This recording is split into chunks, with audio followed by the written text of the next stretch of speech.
Carole Geisler, son premier amour est mort tragiquement à 29 ans. En 1993, Carole Geisler a vécu un véritable drame. Son compagnon de l'époque, le journaliste Laurent Lépinasse, est mort à l'âge de 29 ans. Siesti une blessure dont elle n'a jamais parlé. En 1993, Carole Geisler a perdu tragiquement son premier amour. Jeune journaliste, elle était tombée sous le charme de Laurent Lépinasse, rédacteur en chef de RTL Télévision.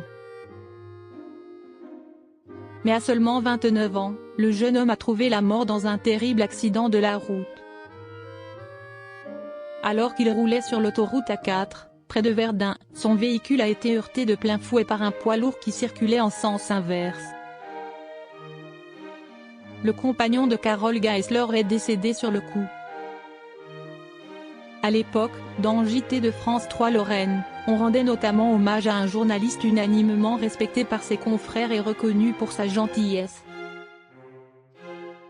L'ex-présentatrice du 19/20 de France 3 n'a jamais évoqué ce drame.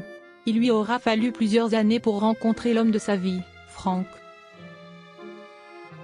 Siesti en 1996 que Carole Geisler a fait la rencontre de ce Breton et, entre eux, tout est allé très vite. 4 mois après notre rencontre, Franck et moi, nous sommes fiancés et 6 mois après, nous étions mariés, expliquait-elle, dans les colonnes de Closer, en 2006. Ensemble, Carole Geisler et Franck ont eu 2 enfants, Margot et Arthur. Je ne veux pas mettre mes enfants ou mon mari sur le devant. Siesti moi qui me sentirais plus vulnérable s'il était exposé. Franck est quelqu'un de très solide.